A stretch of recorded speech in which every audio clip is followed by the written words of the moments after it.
govern yourself or you get governed from the outside. That's the rule of the world. That's the rule of cultures and civilizations, families, individuals, and human history. It's undeniable.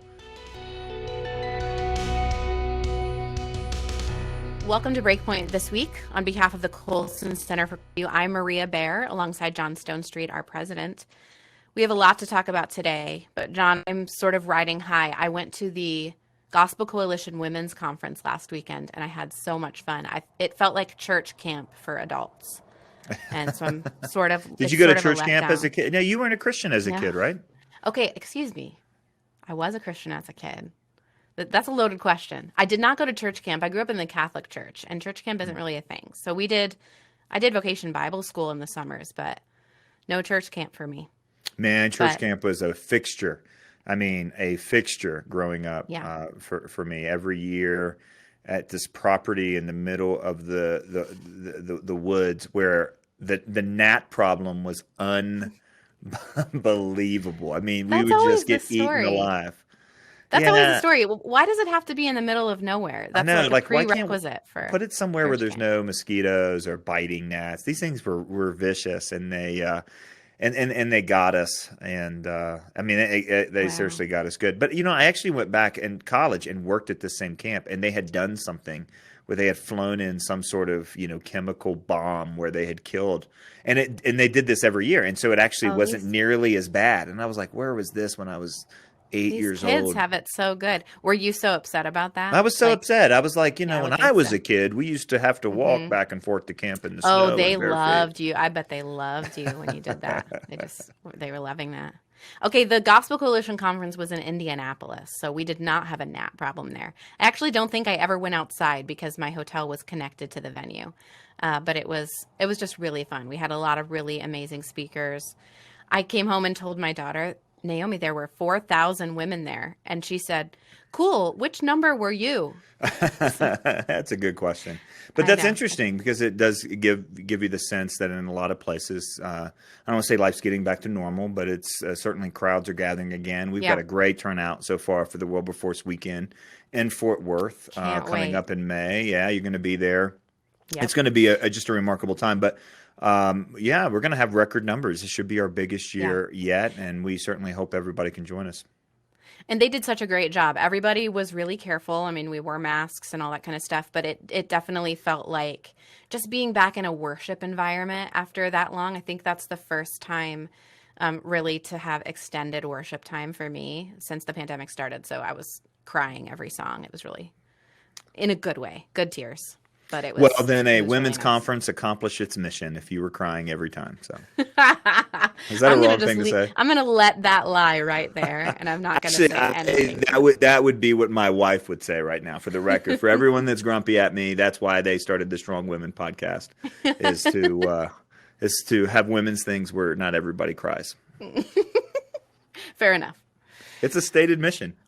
Well, John, we have a lot to talk about today, and unfortunately, we have to start with another tragedy. So this week in Minneapolis, not far actually from where the trial is taking place of Derek Chauvin in connection with the killing of George Floyd last spring, this week a young man was shot and killed by a police officer. So Dante Wright, 20 years old, he was pulled over in a traffic stop, and then it sounds like the police found out that there was an outstanding warrant. And so they asked him to step out of the car. And then the police officer has now said that she meant to reach for her taser, but pulled out her gun and shot Dante Wright in the chest, according to the autopsy, and he was killed. The police officer has resigned, and I believe so has her police chief. And she has been arrested on second-degree manslaughter charges, was what I saw. It's just a tragedy on all counts. Now, Dante Wright was a black man and the police officer was a white woman. We don't know at all what role the races of the people involved play in the situation. We do know this is just another tragedy. And there were riots and looting in Minneapolis this week after news broke of the shooting. Yeah, and it's we have actually said this tragically that the issue of race dies down until it doesn't. This is done in a context, in a cultural context, and that's the thing that Os Guinness has talked about for so long that Christians do such a poor job understanding is that everything that is happening are not issues. They're not individual separate issues or individual separate stories. It's done in a larger context, and kind of I've described this cultural context as being kind of the water in which we swim, and we're like the fish who don't know they're wet. But then things like this happen, and it certainly brings back up some of these questions. I mean, here's what we know: this officer was arrested. We know that this was not the sort of stop that should have ended in a killing. We also have at least the video footage that's out there so far. This officer yelling "taser, taser, taser" before clearly what she had grabbed was not the taser, and a very experienced officer as far as we know. She'd been on the force for a long time, and it's not clear at all that there's racial motivation behind this. Maybe something will emerge. There's not a sense here, as many have noted in the Derek Chauvin case, although that still is being decided, of excessive force or going against kind of normal protocol or accepted protocol that has long been considered controversial or anything like that. This is, by all accounts right now, a mistake. What we're seeing, though, is, again, our narratives aren't big enough to handle the facts, or our narratives are driving the facts. So as we punt so quickly, to a racial explanation, the evidence, at least currently, isn't there. We don't know what will emerge. There's also this narrative that, well, even if an officer like this is arrested, then they'll be acquitted. And we had another story that is related this week, in which the officer who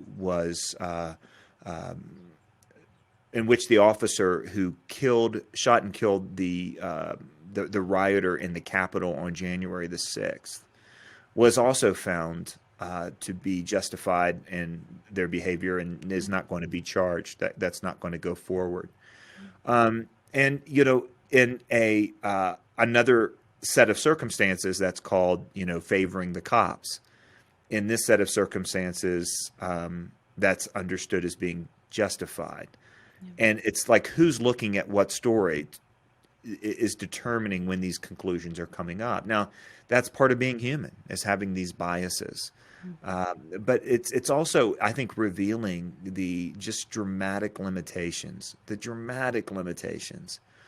on our perspectives, on our worldviews, and understanding that humans have those worldviews, and the inability right now for us to kind of actually see the facts outside of the narratives that are being imposed by the culture. And this is just another example of that. And of course, all that's being said in the context of a young man having lost his life, and a mom grieving, and a community that's already on edge, not to mention a country that's on edge, but specifically Minneapolis, who have the history of issues in that police department well predate even the George Floyd issue. And, it's just been exposed over the last year in such a remarkable way. There's a lot of praying to do, and I think a lot of, I think a lot, again, going back to the proverb that tells us, don't speak too fast, wait. And man, that's something that we could all learn, not to mention our media. Yeah.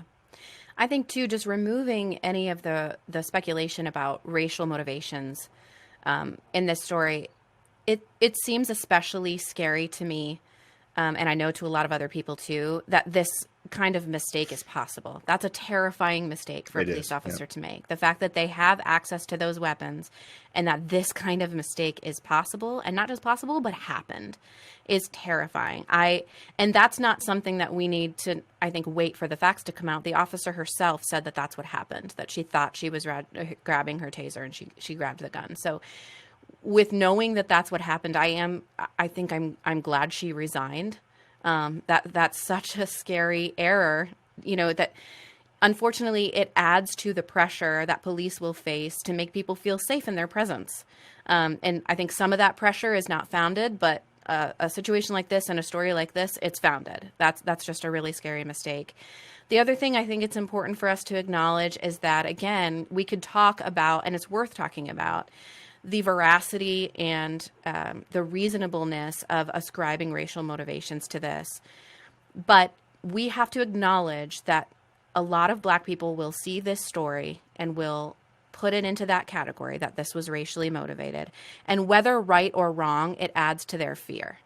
And that's just something we have to grapple with. You don't sit down with a person who is in abject fear and say, throw a graph in their face and say, the statistics don't bear out your fear. The first thing is you say, don't be afraid. You know what I mean? You deal with the potent emotion of fear in as much as you can. And I'm talking about in interpersonal conversations and even the way we talk about it in some ways, in public and in front of larger groups of people, that it's worth acknowledging. Acknowledging that the fear exists is not giving up the goat. It's not saying we acknowledge that everything you're afraid of is true and accurate, but it is compassionate and good and effective to acknowledge that the fear is there. And that unfortunately, I think unfortunately the media and, other people with vested interests in other things like fear and outrage will take this and try to put it into that bucket. And that's unfortunate. That doesn't mean that the fear doesn't exist on the ground in real families and people. And I think we need to keep that in mind.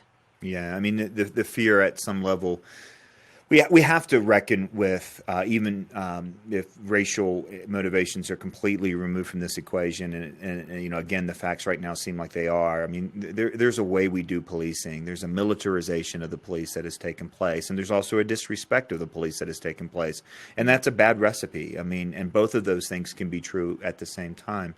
It can also be true that we're dealing, there's a wide level of distrust of the police and of law enforcement. I mean, we joke all the time here about the TSA. They fit into that category. I don't trust them at all. I fall into that category. But there's a much bigger mistrust when you talk about specific communities. And honestly, as we see in most communities, it has less to do in many places with race as it does socioeconomic status, which often runs across racial lines.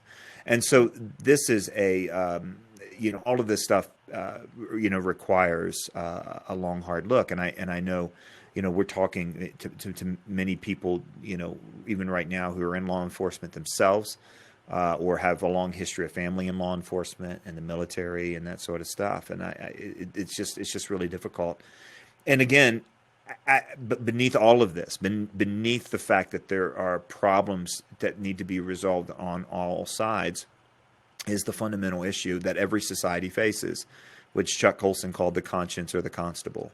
This problem gets exaggerated. All of these problems get exaggerated. Fuel gets thrown on the fire in context in which there is an increasingly large segment of the population without the capacity to govern themselves. You govern yourself or you get governed from the outside. That's the rule of the world. That's the rule of cultures and civilizations, families, individuals, and human history. It's undeniable. And that conflict will increase the more a citizenry struggles to know what's right and what's wrong. Yeah. Yeah, that's delicate. And it's difficult in the wake of a situation like this too, where this feels like, again, such an egregious tactical mistake that it's not necessarily a question of, so you just heard this one story. Do you support police or do you support the Black community? Like that's such an inappropriate question in the wake of something like this because there's so many parts to this. But again, I'm thankful that she resigned and hopefully this. Yeah, but it's a culture of mistrust, right? I mean, that's what happens. It's a culture where the communities are at odds. I mean, in other words, in another time, in another place, this would be a tragic, awful mistake, and it is, and nothing else. Yeah. And what we have is a tragic, awful mistake, and a grieving family, and entire groups of people who cannot wait for the next story to use this to drive forward a narrative. Yeah. And that's not a healthy culture. But I think the point I'm trying to make is even if this is a tragic mistake and nothing else, like you're saying, it would still, for me, lead to a mistrust, not necessarily in the motivations of law enforcement, but I feel more scared. Like, is this a possible error that you can make? Like, did they put the taser and the gun that close together that I don't know if that's going to happen between me and a security guard at the supermarket, that's terrifying. Yeah. And this goes to the point, though, you made earlier, which is the statistics tell you that these mistakes are incredibly unlikely, will never happen. And yet there's still whoa, this could, this kind of mistake, could happen. And of course, there's only particular policing situations when someone should. And again, that's part of the story that we don't know yet. But there's only, certain policing situations where somebody should reach for any taser or any weapon of whatsoever. And and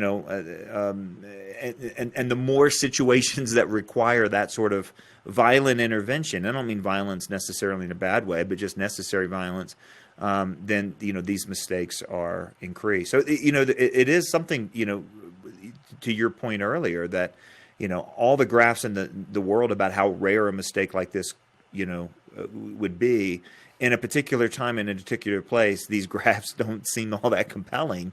With that fear in the background. Right. And you're not going to show up to Dante Wright's family and say, I know you're grieving, but look at this graph, and that's sort of what I'm talking about as well, with just listening to people's fear and realizing that there are malicious actors who want to keep stoking that fear, and let's not be one of them, but also let's be careful about the time and place we have those kind of conversations and with whom and what we say.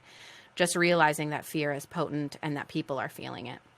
Well, we certainly grieve with Dante Wright's family. This is a really tragic situation, and with the community of Minneapolis. And I'm sure, like many of you, are praying that the tensions there will settle down, and that this doesn't lead to any further loss of life or property or trust.